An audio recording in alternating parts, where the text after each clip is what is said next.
जो बात तुम्हारी गुप्त हो कभी मत बोलो। भागवतिक, व्यवहारिक, लौकिक, पारमार्थिक। क्यों? लोग उपहास करेंगे, तुम्हारी बात की गहराई को नहीं समझ पाएंगे। अगर आपसे कोई गलती भी हो गई है तो महापुरुषों से बोलो, संसारियों से नहीं। हमें लगता है बोलने की जरूरत नहीं, वो खुद जान जाएंगे, वो कृपालु हैं, वो हमें संभाल लेंगे। संदेह वाली वस्तु, संदेह वाले व्यक्ति, संदेह वाला आचरण कभी मत करो। जिस व्यक्ति पर संदेह हो कभी मत मिलो। जिस वस्तु में संदेह हो कभी मत खाओ। जिस आचरण पर संदेह हो प्रमाणित ना हो कभी मत करो। बहुत ध्यान से सुनना है, बहुत जरूरी है। हम आपके लिए भोग बना करके लाए हैं और आपकी दृष्टि में तत्काल अंदर आया, नहीं पाना चाहिए, बिल्कुल नहीं पाना, चाहे अमृत हो, हटाओ उसको, बिल्कुल नहीं पाना। ये भागवतिक संकेत होते हैं। जिस व्यक्ति के मिलने में संदेह लगे, ये हमें कम समझ में आया, कभी नहीं मिलना चाहिए। जिस वस्तु में संदेह हो जाए कभी नहीं पाना चाहिए। जिस क्रिया में संदेह हो जाए कभी नहीं करना चाहिए। भगवत मार्ग के पथिक को जो बात अपनी गुप्त हो उसे कभी प्रकाशित नहीं करना चाहिए। भविष्य की चिंता भक्त नहीं करता। अगर भविष्य की चिंता कल क्या होगा तो तुम शरणागति में कलंक हो। लाभ और हानि ये हमारे सामने कोई मान्यता नहीं रखते। इसमें हम प्रभु के विधान को देखकर प्रसन्न होते हैं। दूसरे की चर्चा कभी मत छेड़ो, दूसरे की बात मत करो। हर समय प्रसन्न रहो, ध्यानस्थ रहो। रजोगुणी तमोगुणी भोजन चाहे जितना सुंदर दिखाई दे कभी मत पाओ। रजोगुणी तमोगुणी लोग चाहे जितना सुंदर व्यवहार करें कभी सहवास मत करो, इनका दूर रहो। ये महापुरुषों के वचन है। यदि तुम्हारे पास कोई भोग सामग्री संग्रह हो गई है तो वो तुम्हारे धर्म के सेवन के लिए, दूसरों के हित के लिए, तुम्हारे भोग के लिए नहीं है। ये ओछी प्रवृत्तियों वाले पर संदेह वृत्ति रखो। गलत आचरण करने वाले, ओछा बात बोलने वाले, इन पर कभी प्रियता नहीं रखनी चाहिए। बहुत बड़ी हानि होती है, पक्का समझ लें, बहुत बड़ी हानि होती है। यह हर उपासक को सावधान रहना चाहिए, चाहे स्त्री शरीर हो चाहे पुरुष शरीर हो। जहां कहीं ओछी प्रवृत्ति, देखो एक दृष्टि में पता चल जाता है कि यह सामने वाला कैसे देख रहा है, कैसी हरकत है, कैसा, एक दृष्टि में। भगवान ने इतना ज्ञान तो सबको दिया है कि एक मिनट में, एक दृष्टि में फाइनल हो जाएगा कि आदमी संग करने लायक है या नहीं लायक है। या ये चाहे कोई भी हो, कोई भी हो, एक दृष्टि में पता चल जाता है। ओछी प्रवृत्ति पर अंकुश रखो, ना किसी का संग और ना अपने अंदर ओछी प्रवृत्ति। प्रभु प्रेम प्राप्ति के लिए गले पड़ना होता है महापुरुषों के। गले लगना नहीं, गले पड़ना होता है। गले पड़ना और गले लगना में अंतर है। गले पड़ने का मतलब होता है आपके सिवा हमारे पास कोई साधन नहीं है।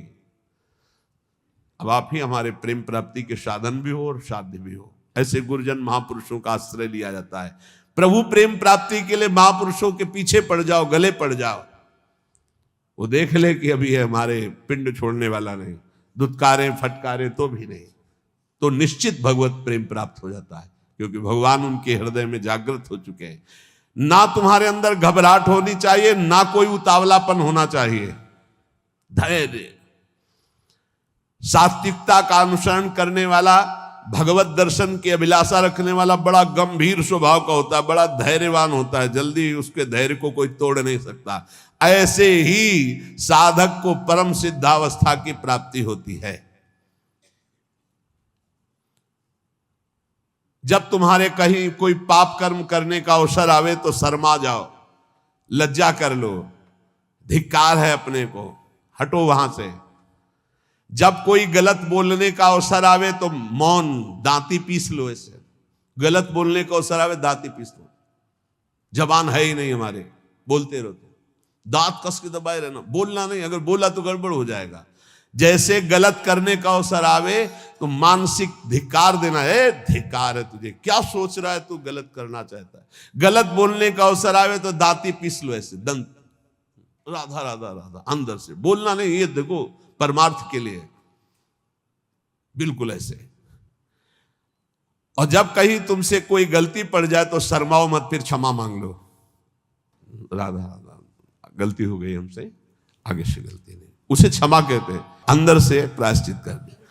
तो जिस कार्य करने में तुम्हें लज्जा लगे वैसा कार्य मत करो, वैसे विचार मत करो। जो तीन को बस में रखता है वो साधु, नेत्र कान जीभ, जनेंद्रिय अपने आप बस में हो जाएगी। नेत्रों को बस में रखो, जबान को बस में रखो, कान को बस में रखो। तीन का बहुत बड़ा योगदान है।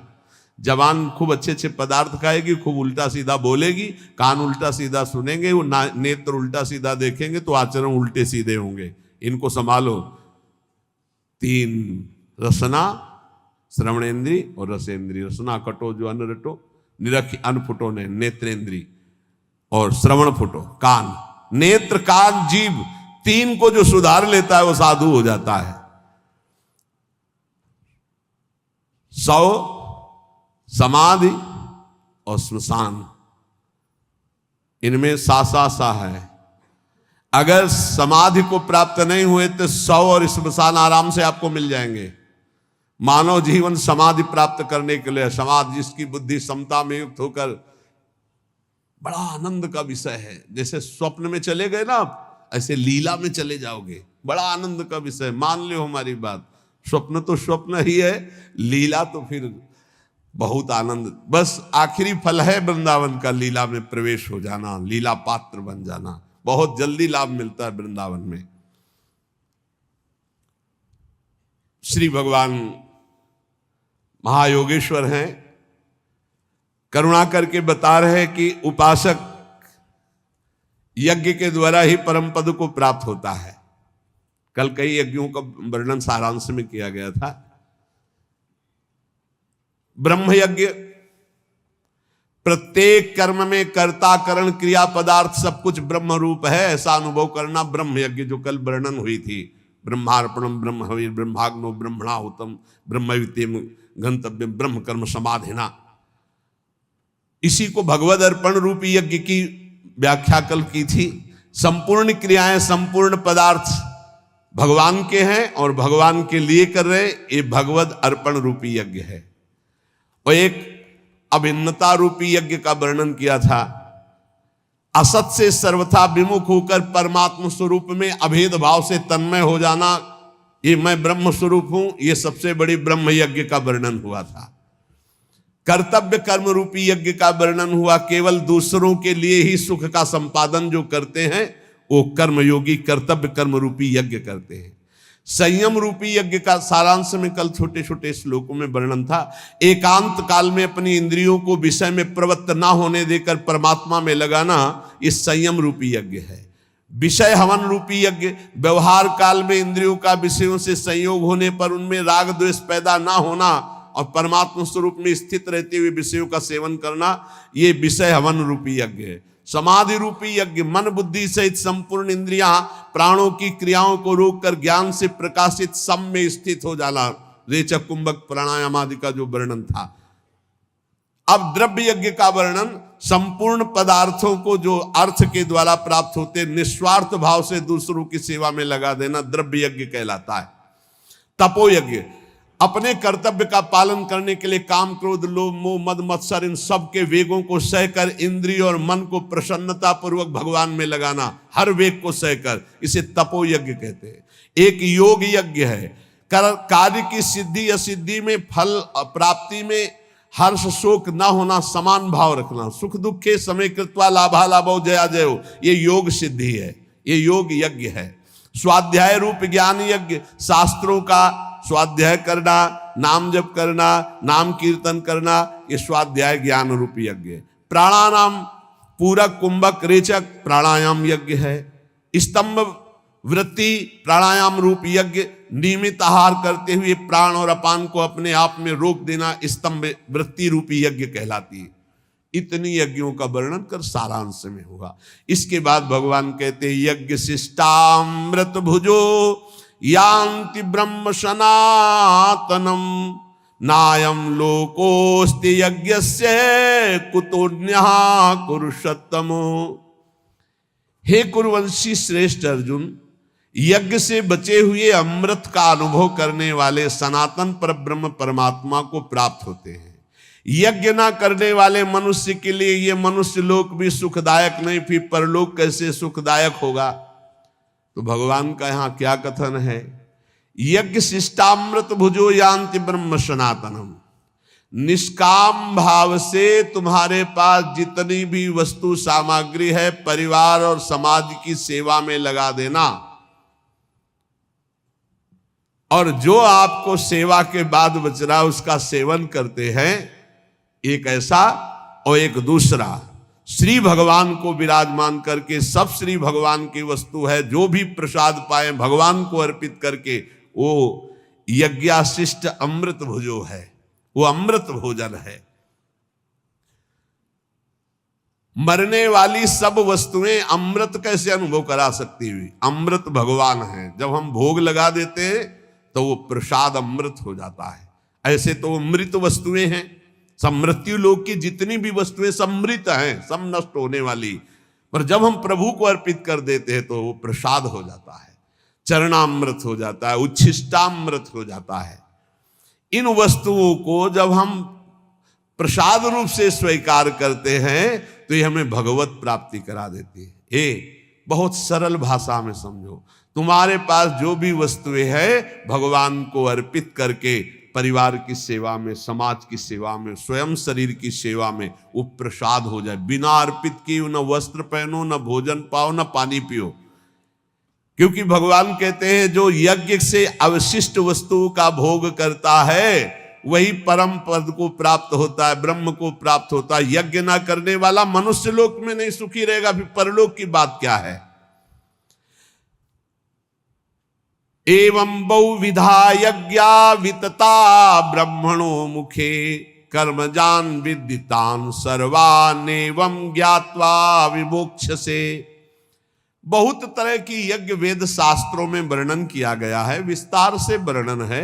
उन सब यज्ञों को कर्मजन्य जान। इस प्रकार जो यज्ञ को जानता है वो कर्म बंधन से मुक्त हो जाता है। कोई भी कर्म भगवान को बिना समर्पित किए नहीं रहना चाहिए, और भगवान को पाप कर्म समर्पित नहीं किया जाता।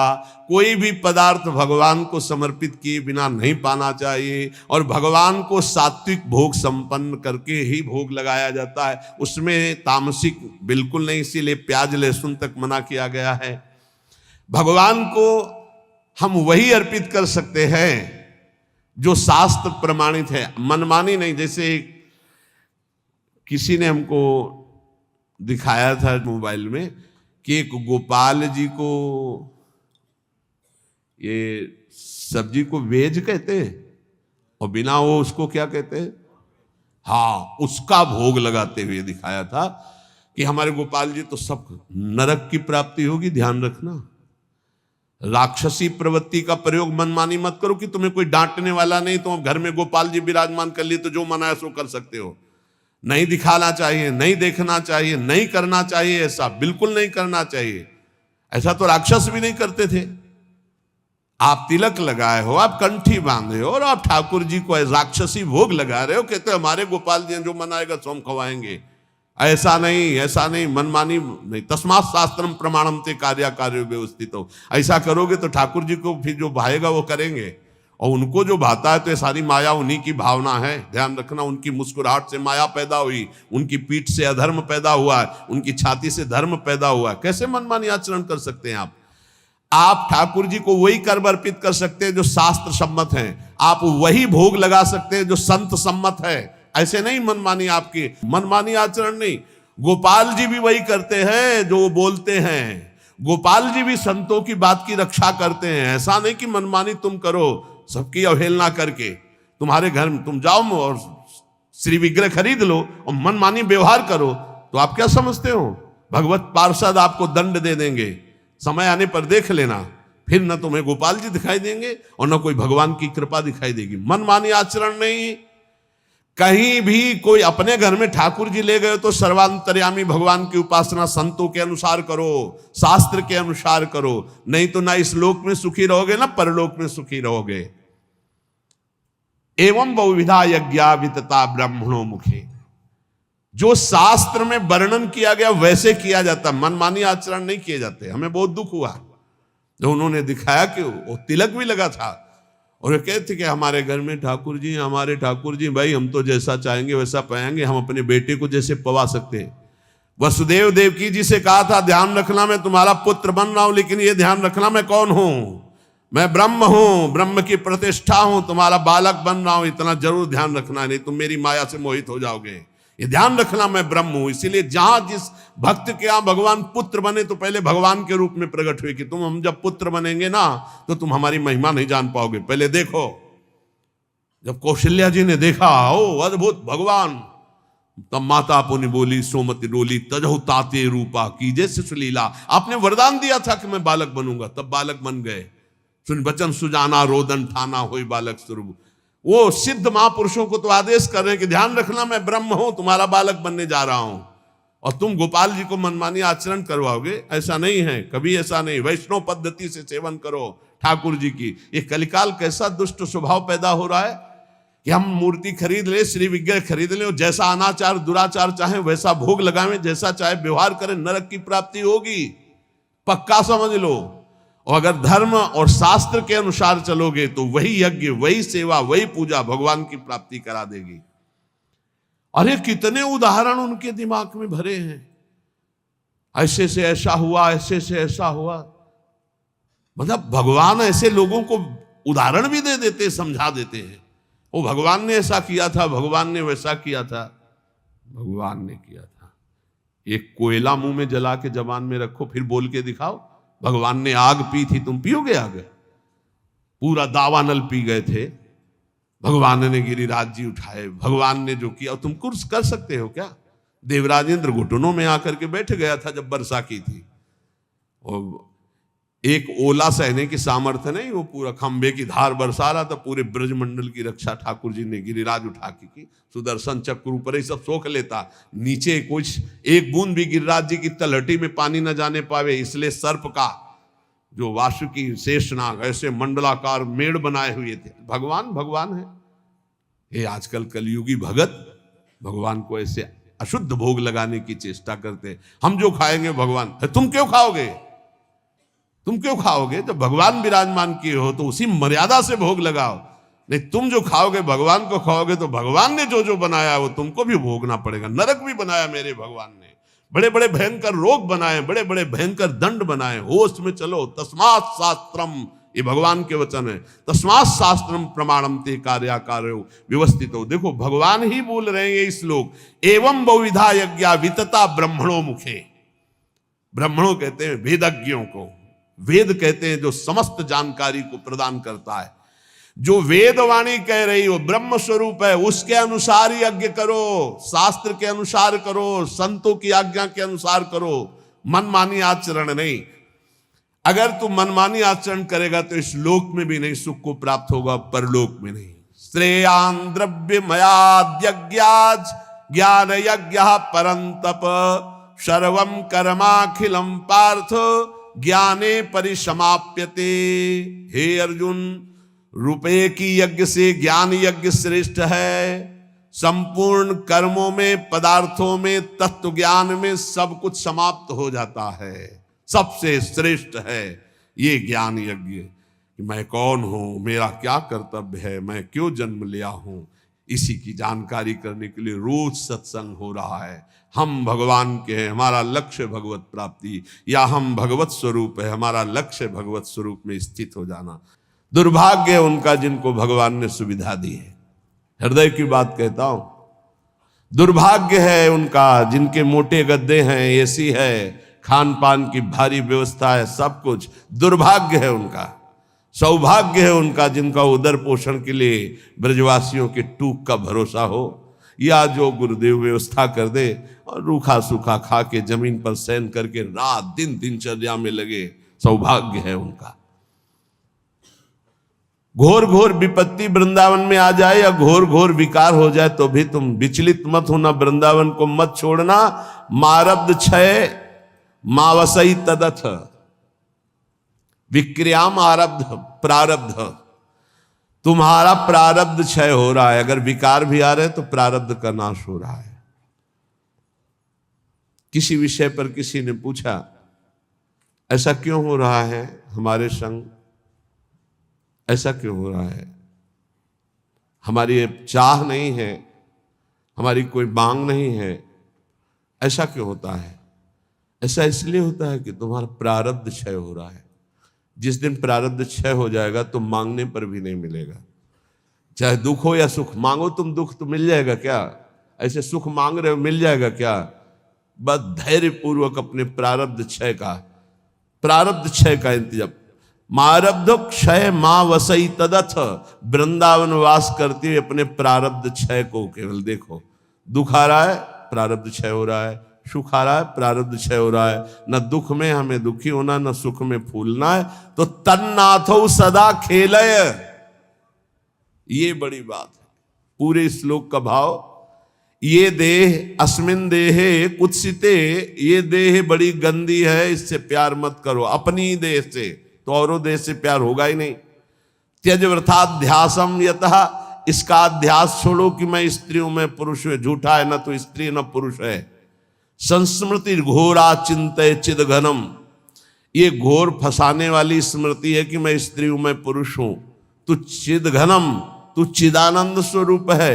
निज बपु, तेरा सहचरी रूप है। सर्वंच वृंदावने, ये संपूर्ण वृंदावन में महाप्रेम रस का रसास्वादन कराने वाला निज बपू तेरा सहचरी स्वरूप है। इसलिए इस स्वरूप की प्राप्ति के लिए घोरा संत विपत्ति कोटे ही तुम याहिनो विक्रिया, मारब्ध क्षय मावसई तद तन्नाथो सदा खेले।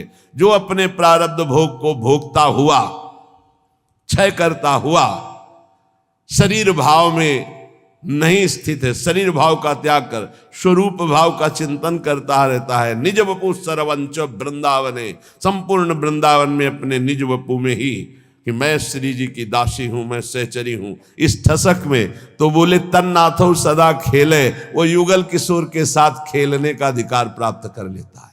ये वृंदावन प्रदान करता है। दिव्य स्वर्ण सुनील रत्न सुभगम लीला सनालारुणाम, भोजोश्री मुरलीधरम प्रथुल सद्वेणी सुहारोज्वलम, संबीतोज्वल शोणपीत वसनम कंदर्प लीलामयम, श्री वृंदावन कुंज एव किमपि ज्योतिर्द्वयम सेव्यताम। उस उपासक को दिखाई देता है एक अनिर्वचनीय ज्योतिर्मय जोड़ी, दिव्य स्वर्ण सुनील रत्न सुभगम, एक दिव्य स्वर्णिम कांति शिव प्रियाजु और सुनील रत्न सुभगम, एक सुंदर इंद्रनीलमणि अद्भुत श्यामाभा सनालारुणाम भोज, उनके अरुण अरुण अधर, अरुण अरुण कर कमल, अरुण अरुण चरण कमल, अरुण अरुण नेत्र कमल, कैसे सुंदर।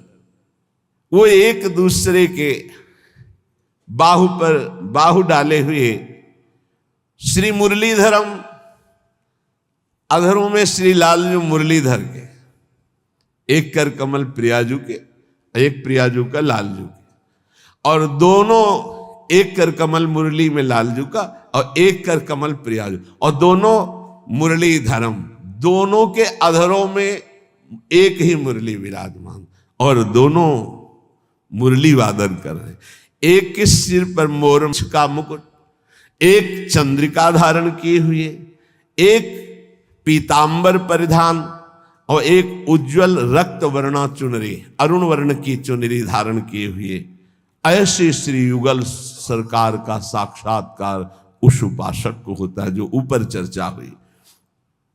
राधा कृष्णो परम कुतुकाद्य लता पादपानाम, चित्वा पुष्पादिक मुरविधम श्लाघमानो जुषाते। कभी कभी कौतुक श्री प्रिया प्रीतम लताओं से कहते झुक जा, मुझे पुष्प लेना, वो डाल झुक जाती। ये चिदानंद लताएं हैं। प्रिया प्रीतम पुष्प चयन करते, प्रिया प्रीतम। और एक दूसरे के ऊपर पुष्प डालकर ऐसे खेलते हैं। ऐसी शोभा हो रही है, दिव्य दिव्य पुष्प चयन करके वो पीतांबर में अरुण वर्ण की चुनरी में एक दूसरे के ऊपर पुष्प, नवकिशोरी नवकिशोर।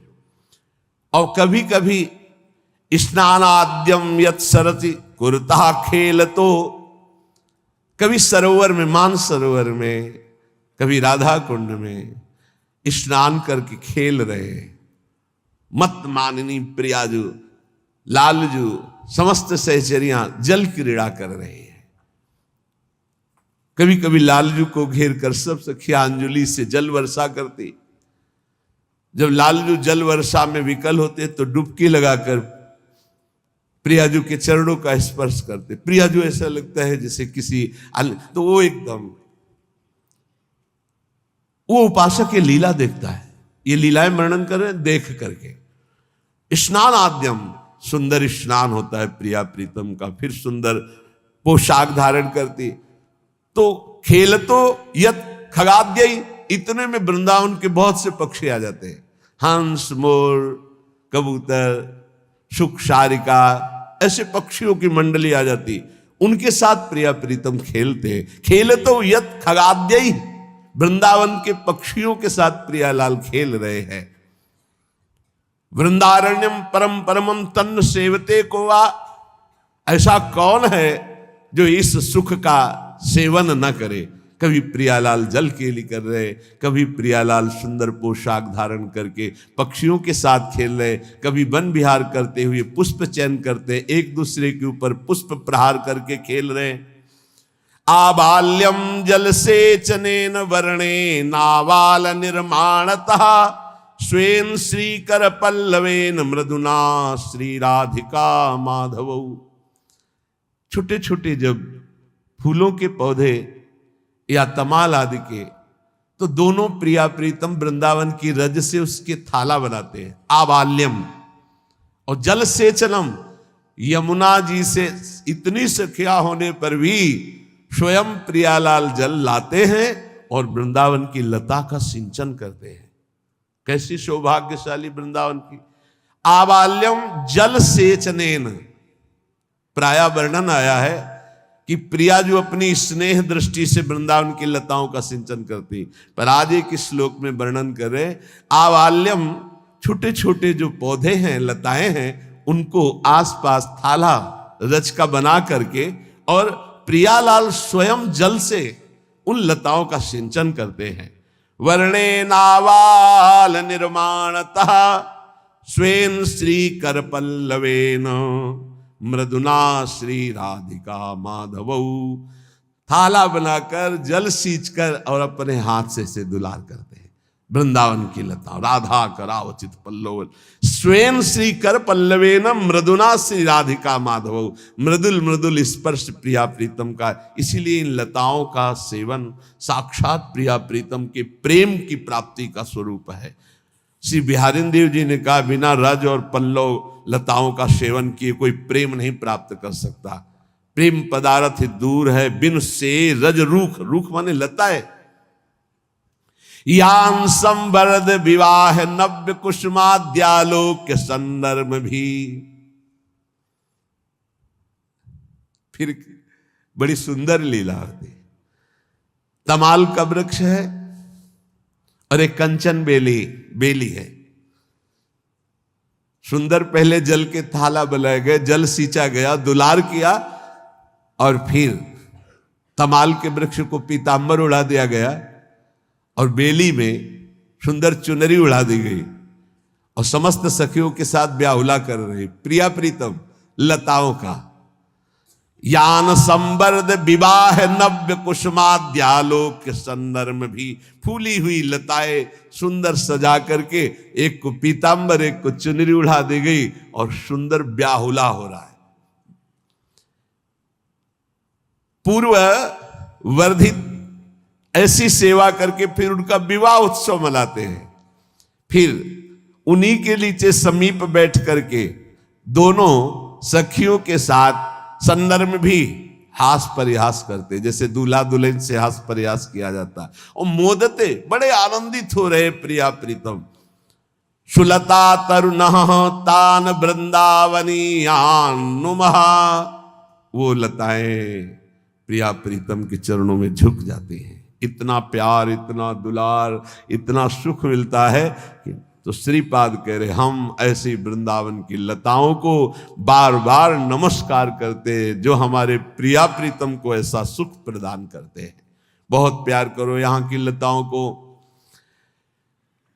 अगर आपके पास कोई और व्यवस्था नहीं तो 2-4 गमले तो लगा सकते हो अपनी बालकनी में। एक तुलसी जी का रख लिया, एक राय बेल का रख लिया, एक और कोई बेल लगा ली। बहुत छोटे छोटे पुष्प के ऐसे पौधे, और अपनी जब सेवा से उसमें 5 पुष्प भी हुए और वो जब अपने राधा नाम में चढ़ाओगे, श्री जी में चढ़ाओगे, बहुत बड़ी बात हो जाएगी। लाखों रुपए के बाहर के पुष्प मंगा कर श्रृंगार करो, हमारे प्रिया प्रीतम को उतना सुख नहीं मिलता। सच्ची मान लेना, जो वृंदावन के 5 रायबेल के पुष्पों से मिल जाएगा, जो वृंदावन के 5 हर श्रृंगार के फूलों से मिल जाएगा। ये बहुत बहुत ही सौभाग्य का विषय है कि अपनी कुंज में पुष्प प्रकट हो और वो हम श्री जी को अर्पित करें। ऐसा भी हो सकता है कि आप 200-250 गज से जगह खरीदे हैं तो 50 गज जगह में आप लता पता और 200 गज में अपने निवास की व्यवस्था कर लीजिए। पर ये उनके विरक्तों को चाहिए कि अब वो भावना के देश में विचरण करें, क्योंकि अगर लता आप लगा दिए हैं तो आपकी कुल परंपरागत उसकी रक्षा करने वाला भी होना चाहिए। लताओं को तो वही मानता है जो प्रिया प्रीतम के प्रेम में मत वाला होना चाहता है, नहीं तो बहुत ही दुर्भाग्य का विषय है। एक लता तैयार करने में कितना समय लगता है। बगल में लता है ना, ऐसे जी होता रहता है, जहाँ मुरझाई तो ऐसा लगता है क्या हो गया, कौन सी गलती हो गई, ये लता क्यों मुरझा गई। जरा सा मुरझाना पसंद नहीं। और वही जब लताएं बड़ी होती हैं 50 वर्ष 60 वर्ष की, और फिर जब उस पर कोई कुल्हाड़ चलाता है तो ऐसा लगता है छाती काट रहा है, हृदय काट रहा है। इसको क्या पता कि 50 वर्ष में कैसे तैयार हुई लता, किन महापुरुषों की करुणा दृष्टियों से इसका पोषण हुआ है, और 1 मिनट लगा जेसीबी से उखाड़ के फेंक दिए। 50 वर्ष में वो तैयार होती है लताएं। बड़ा दुर्भाग्य, हर जगह लता कट, रात रात में लता कट करके साफ होकर के एक पत्ता भी वहां नहीं, ये देखा है। क्योंकि समाज कुछ न कहे या कोई ऑब्जेक्शन न हो, शाम तक वो लता है, सुबह पूरी गायब, वहां बिल्कुल प्लेन, ना कोई एक पत्ता, ना कोई एक कटिंग की कोई वस्तु, साफ एकदम। लेकिन प्रिया जी तो देख रहे हैं ना, तुम्हारा सौभाग्य साफ हो रहा है, तुम्हें पता है, चिन्ह भी नहीं रहेगा सौभाग्य का तुम्हारे। ये बिल्डिंगे सौभाग्य नहीं, सौभाग्य लता पता है। हम कह रहे हैं आवश्यकता है तो 200 गज में तुम बना लो, 50 गज में श्री जी के लिए लताएं लगा दो। वहाँ सुंदर लीप करके सुंदर 4 पुष्प बिछा दे, भावना की प्रिया प्रीतम। लता भवन सुख शीतल जहाँ, श्री हरिवंश रहत नित जहाँ, तहाँ न वैभव आन की। स्वयं प्रिया प्रीतम खेलते, देखो कैसे लताओं से खेल, ब्याहुला ब्याहुला खेल रहे, स्वयं सिंचन कर रहे, कितने उत्साहित हो रहे लताओं में। अगर लताओं से प्रेम नहीं तो ब्रज प्रेम प्राप्त होना बहुत कठिन है। रज से प्रेम नहीं, रसिकों से प्रेम नहीं तो प्रेम कहां से मिलेगा।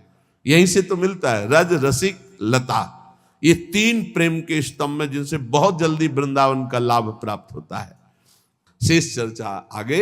बस इतनी प्रार्थना है कि कोई भी मनमानी आचरण मत करो। आप स्वतंत्र नहीं हो, आप 2 जगह से परतंत्र हो। यदि शास्त्र आज्ञा और संत आज्ञा की परतंत्रता स्वीकार करोगे तो माया मुक्त हो जाओगे। यदि मनमानी आचरण करोगे तो ये माया तुम्हें परतंत्र बना के रौंद देगी। इसलिए शास्त्र के अनुसार भोग लगाओ, शास्त्र के अनुसार पाओ, शास्त्र के अनुसार जियो, शास्त्र के अनुसार कर्तव्य कर्म करो। श्री राधा वल्लभ लाल की